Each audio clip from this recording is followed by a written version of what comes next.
Interview नहीं ले रही होती, आप बुर्ज खलीफा पे खड़े होकर आप जैसे ना पत्रकारों के कुछ फेस देख के इधर करिए और थोड़ा सा इधर करिए, ठीक है। आप जैसे पत्रकारों का मैं चेहरा देख के बता सकता हूँ कि आपके चेहरे पे मोदी जी की कौन सी तारीफ का पुल आ रहा है। अब भारत के पास में कौन सी एयरलाइन है बताइए जरा, बताइए, अरे बताइए ना। सब तो आपने बेच दिया, आपके पास में पूरा पैसा आ रहा है। आप जैसे लोगों ने देश को गुलाम बनवाया। ध्यान रखिए, जनता ने मोदी को वोट नहीं दिया, आपने दिलवाया और आपके इस माइक ने आप मोदी जी की इतनी तारीफ कर रहे थे बेहिसाब तारीफ। और अभी भी आपके पास समय है, समय रहते सुधर जाइए, नहीं जनता सुधार देगी। समझ वो इतने सवाल का जवाब दे दिया, लेकिन इसे कहते हैं ना भैया, तबाह होते भी तबाही नहीं दिखती।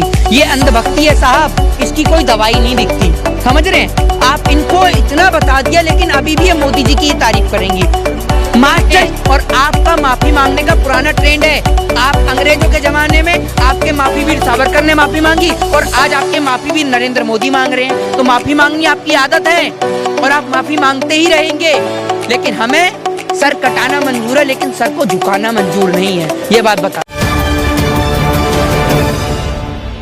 इस समय हम मौजूद हैं गाजीपुर बॉर्डर पर और चर्चा करने के लिए हमारे साथ काफ़ी लंबे वक्त बाद एक बार फिर से आ गए हैं मोहित शर्मा, जो तमाम मुद्दों पर अपनी बेबाकी से राय रखते हैं और मोदी सरकार के खिलाफ आवाज़ उठाना कभी भी नहीं बोलते।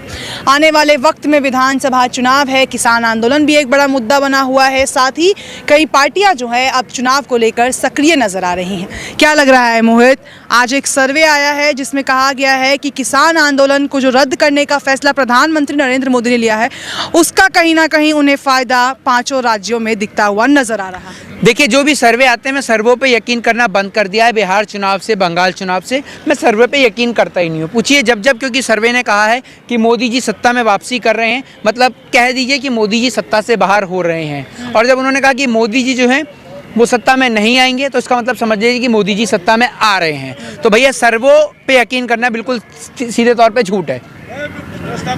अच्छा, तो आपको सर्वे पे भरोसा नहीं है, लेकिन लोगों का भी मानना है कि योगी सरकार जो है काफ़ी अच्छा काम कर रहे हैं, लोकप्रिय नेता बताए जा रहे हैं लोगों की ओर से, इस पर भी भरोसा नहीं करेंगे आप? लोगों की जान लेना अच्छा काम है, बताइए। लोगों की जान लेना अच्छा काम है, बताइए ना आप मुझे। लोगों की जान लेना क्या अच्छा काम है, आप बताइए। अच्छा काम है हाँ या ना? अगर ये अच्छा काम नहीं है, है ही नहीं अच्छा काम, लेकिन फिर भी लोकप्रिय तो बताए जा रहे हैं लोगों भाई। अगर एक लोकप्रिय तो एक क्रिमिनल भी होता है, और योगी जी भी तो क्रिमिनल ही हैं, क्रिमिनल ही हैं योगी जी। अमित शाह जी तड़ीपार हैं, तो क्रिमिनल आदमी आज के टाइम में सबसे ज़्यादा फेमस है। चाहे वो उत्तर प्रदेश का मुख्यमंत्री हो, चाहे देश का गृह मंत्री हो, दोनों ही अपराधी हैं और दोनों ही फेमस है। तो लोकप्रियता तो एक क्रिमिनल को भी मिलती है और मिल रही है इस देश में। और मोदी जी ने तो मन की बात में क्या लिखा है कि उन्हें कुर्सी नहीं चाहिए। आज देखा ना आपने क्या बोला मन की बात में कि उन्हें चाहिए, हाँ सत्ता नहीं चाहिए, लोगों का काम। आपने आपके जबान पे सच आई गया, उन्हें वाक्य में सत्ता ही चाहिए। और सेवा करने का इन्हें इतना ही शौक है। जो आदमी अपनी माँ की सेवा नहीं कर पा रहा, जो आदमी अपनी माँ से मिलने जाता है तो कैमरामैन साथ लेके जाता है कि यहाँ से हाथ पकड़ूं माता जी का या यहाँ से पकड़ूं, इधर लाइट तो नहीं पड़ रही, इधर से फोटो अच्छी आ रही है या इधर से फोटो अच्छी आ रही है। सिर्फ मोदी ही करते हैं क्या? भाजपा के नेता ही ये करते हैं? मेरे ख्याल से प्रधानमंत्री कार्यालय में एक कमरे में इतनी जगह तो होगी कि प्रधानमंत्री अपनी माता जी को रख सकें। अगर आप रामायण और गीता की भी बात करते हैं, राम और कृष्ण की भी बात करते हैं, तो राम और कृष्ण की रामायण और गीता में भी यह बताया गया है कि भगवान से पहले माता और पिता होते हैं। ये आदमी ऐसे हैं कि जो मात्र चंद वोटों के खातिर अपनी बूढ़ी माँ को नोटबंदी की लाइन में लगा देते हैं। आप उनकी माताजी से ही पूछिए कि उनकी माताजी ने 4000 निकाले थे या 4000 करोड़, कि उनकी माताजी कभी लाइन में ही नहीं लगी। तो प्रधानमंत्री मोदी जी जो हैं, उनको सेवा से कोई फर्क नहीं है, वो लोगों की जान लेना। लेकिन वो तो कहते हैं कि जनता की सेवा हमारी पार्टी के लिए सर्वप्रिय धर्म है, हमें जब जनता याद करेगी हम उनके बीच में मौजूद होंगे। जनता आपको बिल्कुल याद नहीं करती है, आपको याद करती है गुजरात में जसोदा बहन। आप वहाँ जाइए, उनसे मिलिए, आपको जनता बिल्कुल याद नहीं करती। और जनता तो आपसे इतनी ज़्यादा नाखुश है, जनता तो आपसे हाथ जोड़ रही है, आपसे कोई जनता आपको याद नहीं कर रही है देश की। कहाँ जनता तो कह रही है हम काफ़ी खुश है बीजेपी के कार्य से। कौन सी जनता खुश है? सर्वे नहीं देखा आप इतने सारे लोग हैं, एक मिनट आप इतनी देखिए, बहुत सारे किसान आंदोलन तो वैसे ही विरोधी है बीजेपी। अच्छा, हम बीजेपी विरोधी हैं? नहीं, ये किसान लग रहा है आपको? किसान नहीं हूँ, ये किसान है आप? गाजीपुर पे तो विरोधी है ना मोदी। अच्छा, यहाँ विरोधी है, यहाँ पर है आप एक पूरे देश में तो गाजीपुर नहीं बना हुआ, पूरे देश में विरोधी घूम रहे हैं और जूता लेके स्वागत करने की तैयारी में हैं। और उनसे पहले स्वागत कहीं आप जैसे पत्रकारों का ना हो जाए, क्योंकि मोदी जी से ज्यादा तारीफ मोदी जी की तो आप ही करते हैं। हम मोदी जी की तारीफ नहीं कर रहे हैं, हम आपको एक सर्वे का नतीजा बता रहे हैं। कौन सा सर्वे है? कौन सा सर्वे? कौन सा मीडिया द्वारा, मेन स्ट्रीम मीडिया द्वारा जारी किया गया हाल ही में। मेन स्ट्रीम मीडिया सबसे बड़ी मोदी जी की दलाली करती है। मेन स्ट्रीम मीडिया को मोदी जी की तरफ से मुझे लगता है 15 लाख का पैकेज मिला है, इसलिए वो मोदी जी की दलाली करती है। आपको मिला है? आपको मिला? नहीं, मुझे नहीं मिला। आपको नहीं मिला? थोड़ा कम मिला होगा, थोड़ा कम मिला होगा। मिला तो है, मिला तो है। आपके चेहरे की स्माइल। लेकिन मैं मोदी की तारीफ कहाँ कर रही हूँ? अच्छा, तो आप क्या कर रही हैं अब तक? नहीं, अब तक मैं तो आपको एक फैक्ट बता रही हूँ कि ऐसा वाकई हो रहा है। क्या हो रहा है देश में? क्या हो रहा है? क्या हो रहा है बताइए। सर्वे की बात तो बताई मैंने। कौन से सर्वे की बात बता रही हैं? सर्वे मेरा पर्सनल ओपिनियन। अब सर्वे तो बिहार के रिजल्ट में ये भी बता रहा था कि भैया महागठबंधन की सरकार आ रही है, लेकिन वहाँ महागठबंधन नहीं आती। सर्वे तो बंगाल में ये भी बता रहा था कि भैया मोदी जी आने वाले हैं 200 प्लस की सीट लेकर। आया वहाँ पे 100 प्लस नहीं लेके आ पाए। लेकिन वहाँ तो उनकी सरकार नहीं थी। गोवा और उत्तर प्रदेश, उत्तराखंड में तो उन्हीं की सरकार है ना, बीजेपी की सरकार है। तो यहाँ पर दोबारा आ रहे हैं वो, हैं? ऐसा कहना है लोगों का और नेताओं का भी कहना है कि जीत जाएंगे। कोई नेता नहीं, कुछ नहीं कह रहा। सिर्फ इस देश के दलाल पत्रकार कह रहे हैं जिनके खाते में 15-15 लाख आए हैं, जिन्हों को दलाली की चंदा राशि मिली है।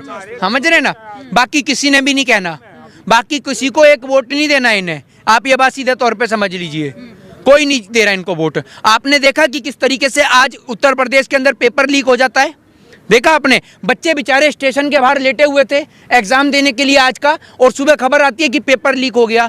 जो सरकार एक पेपर नहीं संभाल सकती, वो देश को क्या खाक संभालेगी? बताइए। एक पेपर नहीं संभाला सरकार से, तो आपको लगता है कि वो देश को संभालेगी? हैं? आपने देश को इतना पागल बना रखा है ना, इतना मूर्ख बना रखा है। आपने ऐसा समझ रखा है कि इस देश में इंसान नहीं गधे रह रहे हो। आप कहते हैं मोदी जी की दाढ़ी से पाकिस्तान डर रहा है, कभी कहते हैं मोदी जी की लाल आंख से चाइना डर रहा है। अरे मोदी जी की अगर दाढ़ी से पाकिस्तान डर रहा है तो सरहद पे जवान काहे के लिए खड़े हैं? बताइए। और सेवा करने का इतना ही शौक है नरेंद्र मोदी जी को, तो सरहद पे जाकर हिफाजत करें सरहद की। जो चाइना ने हमारी जमीन को कब्जा करा वो वापस दिलाएं, नेपाल ने जो जमीन कब्जा कर रहा है उसको वापस दिलाएं। लंबी लंबी बातें करने से और लंबी लंबी फेंकने से काम नहीं चलता है मोदी जी, यहाँ कुछ करके भी दिखाना पड़ता है। आपकी तरह नहीं बस झूठ बोलने का आपका काम है और झूठ बोलते रहो। आपकी मन की बात सुनने के लिए आपको प्रधानमंत्री नहीं बनाया इस देश का। 24 घंटे आप मन की बात सुनिए। आपने एक बात मुझे बताइए, आप 24 घंटे अपने मन की बात देश की जनता को सुनाते हैं। मोदी जी अगर अपने वादे के एक भी वादा मोदी जी का सच्चा होता तो आज आप यहाँ गाजीपुर बॉर्डर पे खड़े होकर इंटरव्यू नहीं ले रही होती, आप बुर्ज खलीफा पे खड़े होकर इंटरव्यू ले रही होती। ठीक है ना? तो मोदी जी का एक भी वादा सच्चा नहीं है। मोदी जी ने 100 स्मार्ट सिटी का वादा किया, वो 100 स्मार्ट सिटियों का कोई अता पता नहीं है। लेकिन उत्तर प्रदेश को स्मार्ट सिटी बना दिया, ऐसा तो उनका कहना है। अभी आप कहेंगे कि वो जेवर एयरपोर्ट भी बनाया है, भारत देश वैसे ही बनाया। आ रहा हूँ आपके, आप जैसे ना पत्रकारों के कुछ फेस देख के इधर करिए और थोड़ा सा इधर करिए। ठीक है? आप जैसे पत्रकारों का मैं चेहरा देख के बता सकता हूँ कि आपके चेहरे पे मोदी जी की कौन सी तारीफ का पुल आ रहा है। अब भारत के पास में कौन सी एयरलाइंस है बताइए जरा, बताइए। अरे बताइए ना। लेकिन वो तो कह रहे हैं ना कि स्मार्ट सिटी बनाएंगे, एयरपोर्ट का उद्घाटन तो किया है ना, शिलान्यास तो किया है, तो एयरलाइंस भी आ जाएंगे। ये अभी इनके जो गले में ना वो सत्ता की दलाली का फेविकोल अटक गया है, अब इनकी आवाज ही नहीं निकलेगी। ये बताइए मोदी जी ने कौन सा, अभी आपने एयरपोर्ट की तो बात करी, भारत के पास एयरलाइंस कौन सी है? तो एयरपोर्ट है तो एयरलाइंस भी आ जाएंगी। जब फ्लाइट नहीं है एयरलाइंस बना दो, एयरपोर्ट बना दो। है मतलब उड़ाने के लिए आप पे जहाज है नहीं, खाली बना दो आपने एयरलाइंस। आपने सब कुछ तो बेच दिया। आप कह रहे हवाई चप्पल वाले को हवाई यात्रा कराएंगे, पहले जनता के पाँव में हवाई चप्पल तो दिला दो, उसके बाद हवाई यात्रा करवाना। और खाली एयरपोर्ट आपने बना दिया। आपके पास में फ्लाइट है नहीं तो उड़ाओगे क्या? सब तो आपने बेच दिया। आपके पास में पूरा पैसा आ रहा है। आप जैसे लोगों ने देश को गुलाम बनवाया। ध्यान रखिए, जनता ने मोदी को वोट नहीं दिया, आपने दिलवाया, और आपके इस माइक ने। आप मोदी जी की इतनी तारीफ कर रहे थे, बेहिसाब तारीफ, और अभी भी आपके पास समय है, समय रहते सुधर जाइए, नहीं जनता सुधार देगी, समझ जाइए। कृषि कानून वापसी का जो फैसला प्रधानमंत्री नरेंद्र मोदी ने लिया है, कहा जा रहा है कि वो एक मास्टर स्ट्रोक है उत्तर विधानसभा चुनाव को लेकर। आपको इतने सवाल का जवाब दे दिया, लेकिन इसे कहते हैं ना भैया, तबाह होते भी तबाही नहीं दिखती। ये अंधभक्ति है साहब, इसकी कोई दवाई नहीं बिकती, समझ रहे हैं आप। इनको इतना बता दिया, लेकिन अभी भी ये मोदी जी की तारीफ करेंगी। Master stroke. तारीफ हम नहीं करें, तारीफ मेन स्ट्रीम मीडिया कह रहे बड़ा दिल दिखाया है प्रधानमंत्री मोदी ने। बड़ा दिल, बड़ा दिल। उसने 650 किसानों की जान ली है, बड़ा दिल कुछ नहीं दिलाया। और उनके ऊपर मुकदमा दर्ज होना चाहिए, हाँ, और मुकदमे के तहत आप ये समझिए उनको सजा सुनाई जानी चाहिए। इस देश का जुडिशरी क्या कहती है, अगर किसी व्यक्ति ने किसी का मर्डर किया है तो उसको सजा सुनाई जाती है ना। 650 से ज्यादा। अब आप ये देखिए, देश की जेल के अंदर इतने सारे कैदी कैद हैं, वो भी माफी मांग लेते हैं। माफी किसी समस्या का समाधान नहीं है। माफी तो अगर वो कुलदीप सिंह सेंगर, वो जो बलात्कारी है, वो माफी मांग ले तो ये थोड़ी है कि उसने बलात्कार नहीं करा है। आप माफी मांग के आसान थोड़ी कर रहे हैं। आपने गलती करी है तो आप माफी मांग रहे हैं, और आपका माफी मांगने का पुराना ट्रेंड है। आप अंग्रेजों के जमाने में आपके माफी वीर सावरकर ने माफी मांगी, और आज आपके माफी वीर नरेंद्र मोदी मांग रहे हैं। तो माफी मांगनी आपकी आदत है और आप माफी मांगते ही रहेंगे। लेकिन हमें सर कटाना मंजूर है, लेकिन सर को झुकाना मंजूर नहीं है, ये बात बता देते हैं। कंगना रनौत जो है वो कह रही हैं कि मोदी ने जो फैसला लिया है वो कहीं ना कहीं दबाव में लिया है, ये फैसला नहीं लेना चाहिए। कंगना रनावत गवर्नर हैं, बैरिस्टर हैं कंगना रनावत, हैं? कंगना रनावत क्या है? प्रधानमंत्री हैं, पद्मश्री बॉलीवुड अभिनेत्री। पद्मश्री आपको पता है कितने का मिला? जितनी आपकी उम्र नहीं है ना, उससे डबल लोग पद्मश्री लेके बैठे हैं। उनके बारे में आप पूछती है जाके? उनके घर में खाने को रोटी नहीं है, जो देश के जवानों को गाली दे रहे हैं। प्रियता से तो नहीं आपको लोकप्रियता दे रहे हैं। मैं काय को किलसूँ उसकी लोकप्रियता से, हैं? मैं काय के लिए किलसूँ? और लोकप्रियता नहीं कहते इनको, जो देश के जवानों को अपमान करे ना, उनको लोकप्रियता नहीं मिलती, उनको सिर्फ बदले में जूते और चप्पल मिलते हैं। और कंगना रनावत का जब छज्जा टूटता है ना, उनको इतनी आपत्ति नहीं होती जितनी आपको होती है। ये बात आप सीधे तौर पे समझ लीजिए। और कंगना रनावत ने देश के जो जवानों का अपमान किया है ना, ये बात ध्यान रखिएगा, ये देश कभी नहीं भूलेगा।